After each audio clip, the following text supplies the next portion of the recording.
பார்த்தீங்கன்னா ஃப்ரெண்ட்ஸ் இப்போ தான் பொள்ளாச்சி போயிட்டு வந்தேன். ஒரு டீ எதுவுமே குடிக்கல ஃப்ரெண்ட்ஸ். பேங்க்கு போயிட்டு அந்த எல்ஐசிக்கு அதெல்லாம் டீட்டெயிலாக எல்லாம் சைன் பண்ணி கொடுத்துட்டு பார்த்திங்கன்னா உடனே காந்தி சிலை பக்கம் வந்து உடனே கோயம்புத்தூர் பஸ் ஏறி அடுத்து உக்கடை இறங்கினா அடுத்து எங்கள் ஊர் பஸ் வந்துச்சு. இறங்கி அடுத்து ஆட்டோவில் சல்சல்னு வந்துட்டு எங்கேயுமே தண்ணி கூட குடிக்கல ஃப்ரெண்ட்ஸ். வந்தோன்னா சாப்பிட்றதுக்கு கை கால் கழுவிட்டு சாப்பிட்றதுக்கு உட்காந்துட்டு ரொம்ப பசி தலையே சுற்றிடுச்சு ஃப்ரெண்ட்ஸ்.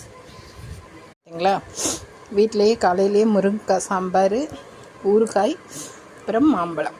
இதுதான் மதியம் லஞ்சு ஃப்ரெண்ட்ஸ். காலையிலேயே சாப்பாடு சாம்பார்லாம் செஞ்சு வச்சுட்டு போயிட்டேன். அப்புறம் அது வேஸ்ட் ஆயிடல. கடையில் நமக்கு சாப்பிட மாட்டேன் ஃப்ரெண்ட்ஸ். வீட்டில் செஞ்சு வச்சு வீட்டில் தான் சாப்பிடுவேன். அப்புறம் அது வேஸ்ட் ஆகியும் போயிடும். தனியாக போய் எங்கேயும் சாப்பிட முடியாது. அதனால ரொம்ப பசி ஃப்ரெண்ட்ஸ். சாப்பிட போகிறேன், வாங்க சாப்பிட்லாம்.